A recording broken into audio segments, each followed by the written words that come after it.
ఏడుంటే ఎట్టబడుతున్నావు అవతలకి పోతా కదా.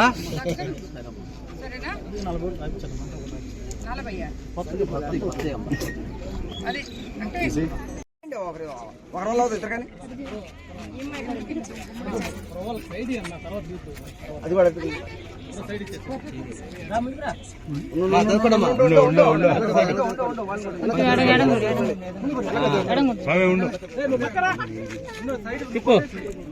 తిప్పండి.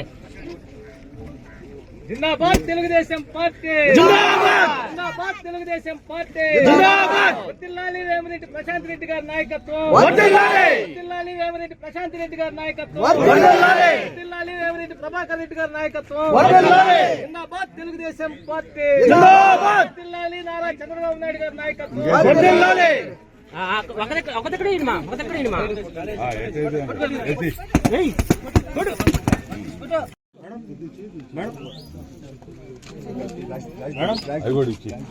ఆయన కూడా సార్ ఆయన ఓల్డ్ ఏజ్ అవతల పన్ను అవతల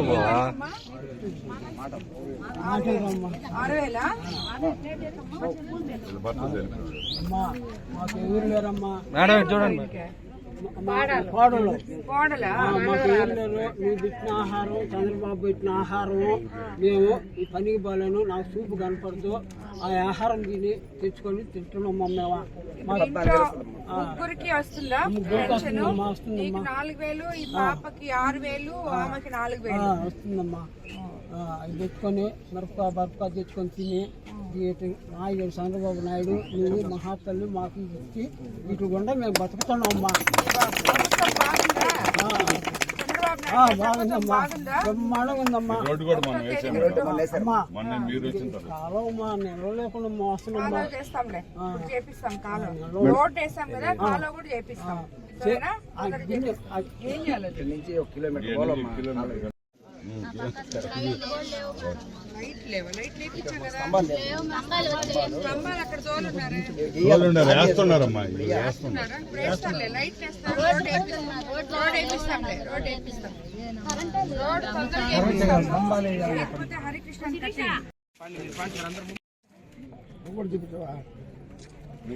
చూపి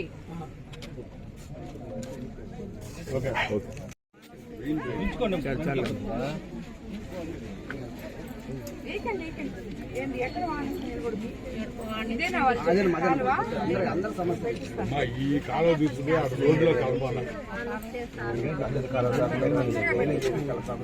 నమస్తే మేడం. పోలం చెల్లు మేడం, సైడు నీళ్ళే లేవు మేడం, మన ట్యాంకర్లు లేవా, అస్సలు నీళ్లు లేవు మేడం మాకు.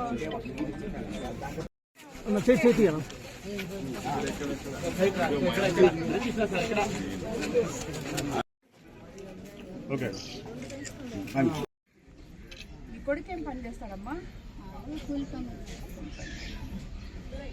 పిల్లల్ని బాగా చదివించండి, తల్లికి వందనం వస్తుంది, బాగా చదువుకోమని చెప్పండి. మంచి ఈ పిల్లకాయలంతా చదువుకునే లోపల నెల్లూరులో చుట్టుపక్కల వానికి ఉద్యోగాలన్నీ వస్తాయి, వాళ్ళు ఇక్కడే ఉద్యోగాలు చేసుకోవచ్చు. చంద్రబాబు నాయుడు గారు ఒక పక్కన పెన్షన్ ఇస్తూ తల్లికి వందనం ఇస్తున్నారు, అలాగే పొలం ఉన్నోళ్ళకి మనకి అన్నదాత సుఖీభవిస్తున్నారు. దాని తర్వాత గ్యాస్ సిలిండర్లు ఉచితంగా ఇస్తున్నారు, మీరు ఫ్రీగా వెళ్తున్నారు. అవన్నీ మీ ఇంట్లో ఉన్నాయి కాబట్టి పిల్లకాయలకి కూడా చదువులు ఇప్పిస్తే రాబోయే రోజుల్లో మన రాష్ట్రం బాగా ఉద్యోగాలు కూడా వచ్చేటట్టు పిల్లకాయలు చేస్తున్నట్టు మంచి ఉద్యోగాలు వస్తాయి మీకు అందరికీ. రిజర్వేషన్లలో వాటిల్లో అందరికీ ఎస్సీ పిల్లలకి, ఎస్టీ పిల్లలకి, ప్రతి ఒక్కరికి కూడా మంచి ఉద్యోగాలు కూడా వస్తాయి. సరేనా? కాబట్టి బాగా చదివించండి. చదువుకి మీరేం ఖర్చు పెట్టట్లే కదా, తల్లికి వందనం ఇస్తున్నారు, ఎంతమంది పిల్లలు ఉంటే అంతమందికి.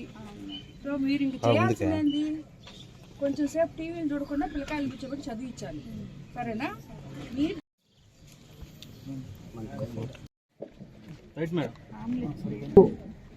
మనం 2 సంవత్సరాలు పూర్తయిన తర్వాత 25వ నెల పెన్షన్ కోవూరు కాన్స్టిట్యున్సీలోని ఇసుకపాలెం పంచాయతీలోని పోల్నాడు చెరువు హ్యామ్లెట్లో ఇక్కడ ఇవ్వడం జరిగింది. ఇప్పటికీ ఇది మనం 25వ నెల పెన్షన్ 1వ తేదీ ఇస్తున్నాం. మన ప్రభుత్వం అధికారంలోకి వచ్చిన తర్వాత చంద్రబాబు నాయుడు గారు ముఖ్యమంత్రి అయిన తర్వాత ఒకవైపు సంక్షేమము, మరోవైపు అభివృద్ధి రెండు సమపాలనలో తీసుకొస్తూ ఇది పేదల సేవలో అనే కార్యక్రమంతో ఈ పెన్షన్ పంపిణీ ప్రతి నెల 1వ తేదీ మనం ఇలా ఎమ్మెల్యేగా నేరుగా నేను వచ్చి ఇప్పటి వరకు ఈ 25 నెలల్లో నేనేమన్నా ఒక నెల 2 నెలలు ఉండనేమో, మిగతా ప్రతి నెలలో కూడా ప్రతి గ్రామంలో వచ్చి వీళ్ళకి పెన్షన్లు ఇవ్వడం, వాళ్ళ ఇక్కడికి వచ్చినప్పుడు వాళ్ళకి ఉన్న బాధలు అంటే ఊర్లో గ్రామ సమస్యలు కానీ ఏమన్నా ఉంటే ప్రజలు విన్నవించుకునే అవకాశం కల్పించిన మమ్మల్ని ప్రజల వద్దకు పంపించి పేదల సేవలో ఎప్పుడు ఉండాలి అని మాకు చెప్పి వాళ్ళ దగ్గరికి పంపించి వాళ్ళ సమస్యలు తెలుసుకోమని చెప్పి చేస్తున్న మన ముఖ్యమంత్రి చంద్రబాబు నాయుడు గారికి ముందుగా ప్రజలందరి తరఫున ధన్యవాదాలు తెలుసుకోవాలి. ఇలాంటి ఒక మహత్తర కార్యక్రమం ఆయన తలపెట్టినందుకు 25 నెలల్లో ఎవ్వరు కానీ 25 గ్రామాలు తప్పకుండా తిరగాల్సిందే, ఆ ప్రజల సమస్యలు తెలుసుకోవాల్సిందే, తెలుసుకున్న తర్వాత ప్రజల సమస్యలు తీర్చాల్సిందే అని చెప్పిన ఒకే ఒక ముఖ్యమంత్రి చంద్రబాబు నాయుడు గారు. అలాంటి ముఖ్యమంత్రి గారు ఒకవైపు సంక్షేమము, అభివృద్ధి, పేద ప్రజల కోసం ఎలా చేస్తున్నారో మీరే చూశారు. వీళ్ళందరికీ ఇప్పుడు పెన్షన్ ఇచ్చాం. ఒకే ఇంట్లో 3 ఆడపిల్లలు ఉన్నారు. ఇక్కడ 3కి కూడా తల్లికి వందనం రావడం జరిగింది. అలాగే సంవత్సరానికి 3 సిలిండర్లు తీసుకోవడం జరిగింది వీళ్ళు. అలాగే పెన్షన్లు కూడా ఒక ఇంట్లో మీరు ఇందాకే చూశారు, అక్కడ 3, ఒక దివ్యాంగుల పాప, ఒక కూతురు భర్త చనిపోయి వితంతో పెన్షను, ఒక పెద్ద ఆయన వృద్ధాప్య పెన్షను 3 తీసుకోవడం జరిగింది. ఆ మాదిర ఆయన చెప్పాడు కూడా, మీరు అందరు విన్నారు, ఈ 3 పెన్షన్లతోనే మేము బతుకుతున్నామమ్మా, ఒక్క పని కూడా చేసుకోలేము అని చెప్పి. ఇటువంటి ఒక పేదల ప్రభుత్వం, గొప్ప ప్రభుత్వం, తెలుగుదేశం ప్రభుత్వం అని చెప్పి ఈ విషయాన్ని చూస్తేనే మీకు అందరికీ అర్థమవుతుంది. ఇక్కడ ఉన్న వాళ్ళందరూ ఎస్టీ కాలనీ, ఎంతో మంది వాళ్ళు జీవనాధారం కోసం నెల్లూరుకి వెళ్ళి పనులు చేసుకునే వాళ్ళు అలా ఉంటారు. అలాగే వాళ్ళకి వయసు ఉడిగిపోయిన తర్వాత వాళ్ళకి పెన్షన్లు కానీ ఇవన్నీ రాకపోతే చాలా కష్టపడతారు. అలాంటివన్నీ లేకుండా ఈ ఊర్లో ఇక్కడ ఈ ఎస్టీ కాలనీలో చూస్తే మీరు ఈరోజు ప్రభుత్వం వీళ్ళకి ఎంత అండగా ఉందో ఎస్టీలకి కానీ ఎస్సీలకి కానీ అనేది మీకు అందరికీ అర్థమవుతుంది. త్వరలో కొత్త పెన్షన్లు కూడా ఇవ్వబోతున్నాం. అలాగే మనం ఇల్లు కూడా వీళ్ళందరికీ కూడా మేము రాసుకొని ఉన్నాం, ఎన్రోల్ చేసుకొని ఉన్నారు. వాళ్ళకు కూడా ఒక్కొక్క ఇంట్లో 2-3 కుటుంబాలు ఉంటున్నారు, వాళ్ళకి స్థలం ఉంది, ఇల్లు కట్టే అవకాశం కూడా తొందరలో మన ముఖ్యమంత్రి చంద్రబాబు నాయుడు గారు వీళ్ళందరికీ అందిపోతున్నారు. ఇక్కడ రోడ్లు కూడా వేయడం జరిగింది. ఎన్నో సంవత్సరాల నుంచి ఇప్పుడు అందరూ చూశారు. నేను అదే అడిగాను, ఎందుకమ్మా మీరందరూ ఇన్ని హారతలు ఇస్తున్నారంటే వాళ్ళందరూ చెప్పి 20 సంవత్సరాల నుంచి మా ఊర్లో నీళ్లు లేవమ్మా, ఈ రోజు తెలుగుదేశం ప్రభుత్వం వచ్చిన తర్వాత ఈ ఊర్లో నీళ్లు వచ్చాయని చెప్పి ప్రతి ఒక్కరూ తెలియడం జరిగింది. సో ఇలాంటి మౌలిక సదుపాయాలతో ప్రభుత్వం అన్ని వేళలా ప్రజలకి, అది పేద ప్రజలకి అండగా ఉంటుంది. అలాగే ఈ పంచాయతీ రాజ్ లో ఈ ఊర్లో సీసీ రోడ్స్ 53 లక్షలతో, విలేజ్ హెల్త్ సెంటర్ 36 లక్షలు, టోటల్ 90 లక్షలు ఇక్కడ ఇచ్చేయడం జరిగింది. అలాగే నీళ్ల కోసం 60 లక్షలు ఖర్చు పెట్టడం జరిగింది. ఎలక్ట్రికల్ దానికోసం ట్రాన్స్ఫార్మర్స్ ఒక 5 ఇచ్చాము ఆల్రెడీ, ఇంకా వేస్తున్నారు, అది కూడా ఒక 30 లక్షలు ఖర్చు పెట్టాం. ఇరిగేషన్ కోసం 35 లక్షలు ఖర్చు పెట్టాం, టోటల్ 55 లక్షలు. అలాగే ఇవన్నీ ఒక ఎత్తు అయితే మనకి అనారోగ్యంతో బాధపడే ప్రజలకి అండగా ఉండే ప్రభుత్వం మన ప్రభుత్వం అని చెప్పి ఎన్నోసార్లు మన ముఖ్యమంత్రి చంద్రబాబు నాయుడు గారు నిరూపించుకున్నారు. ఈ ఊర్లో 10 లక్షలు రూపాయలు 10 మంది దాకా చెక్కులు కూడా ఇవ్వడం జరిగింది CMRF లో. సో ఇటువంటి ఒక గొప్ప ప్రభుత్వం మనకుంది అని చెప్పడానికి ఈ కాలనీ ప్రజలందరూ కూడా సాక్ష్యం. ఈ రోజు వీళ్ళందరూ కూడా ఎంతో సంతోషంగా వాళ్ళ నోటితో వాళ్ళే ఇప్పుడు చెప్పిన విషయాలే మీరందరూ కూడా చూశారు. ఒక్కొక్కరికి ఎంతమంది పిల్లలున్నా తల్లికి వందనం వస్తుందని, స్కూళ్ళు బాగున్నాయని, హెల్త్ సెంటర్ అన్ని చేపించున్నాం.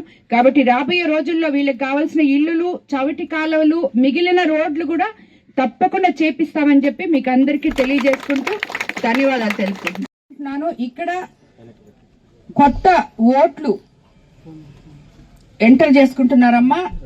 ఇక్కడికి వచ్చినప్పుడు మీరు సరైన సమాచారం, మీ ఇళ్లలో పెళ్లిళ్ళు అయిన కోడళ్ళు వచ్చుంటే వాళ్ళకి, ఇక్కడ చాలా మంది పిల్లలు ఉన్నారు 18 సంవత్సరాల నుంచి, మీరు అందరు కూడా కొత్త ఓట్లు ఎంటర్ చేసుకోవాలి. ప్రతి ఒక్కరు కూడా ప్రతి దగ్గర కూడా కోవూరు కాన్స్టిట్యున్సీలో ఈ సర్ ప్రోగ్రామ్ లో ఎవరో వస్తారు మనకి చేసుకుంటారు అనేది వద్దు. మీ అంతకు మీకు మీ ఓటు ఉందా లేదా, అది మీ ఓటు అనేది మీ హక్కు.